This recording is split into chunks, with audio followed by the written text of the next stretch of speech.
Welcome to Secret of Public Speaking. I am Shirley. Our focus today is on the body of our speech.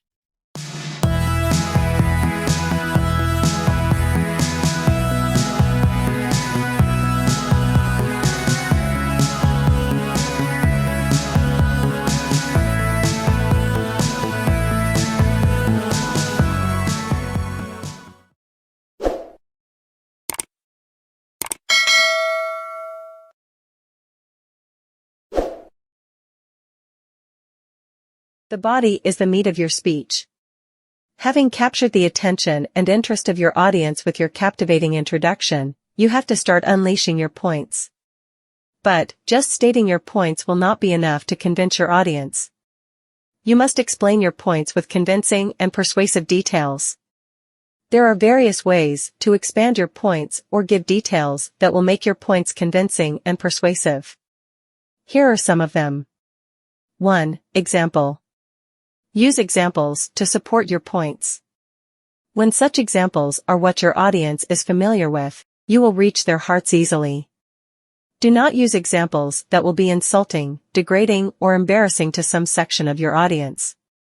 If you do, they may not walk away, but they will surely block their hearts from accepting your speech. Therefore, a good example is not spontaneous. It is well planned, thought out, and arranged in such a way that it supports your point. Have you heard people make examples that left you wondering whether the example is supporting or opposing the speaker's point? The aim of using examples is to drive home your point, so if you use an example that cannot help your audience understand your point better, then the example is useless. 2. Statistics. Use figures from reliable sources to support your points. What is a reliable source? A source that has long record of being accurate is a reliable source. Example is the United Nations organizations and its agencies. We have talked about developing your ability to reason well. It will help you a lot when deciding whether a statistics is reliable or not. Who are those funding the agency dishing out the figures? Do they have anything against this country or organization that will make them alter figures to paint the country or company in bad light? Even when information is published in the newspaper, it does not always mean it is true. August von Schlosser said, "Foolish is the man who never reads a newspaper, even more foolish is the man who believes what he reads simply because it is in the newspaper." When you are dealing with figures, make sure you simplified it in such a way that your audience can easily understand them. Large figures with decimals can be difficult to grab, so help your audience by rounding off such figures. Ensure you use the correct words when referring to statistics. For instance, if you say most, it means that the majority of the total number is involved in what you are saying. For instance, if out of 2,000 students in an institution, 300 cheat in exams, it is wrong to say most students in the school cheat. So be careful with such words that relate to numbers like few, many, handful, majority, etc. 3. Expert testimony. Testimonies of scientists, economists, legal practitioners, and other renowned professionals can help you expand your point. Make sure the report you are using is the most current testimonies.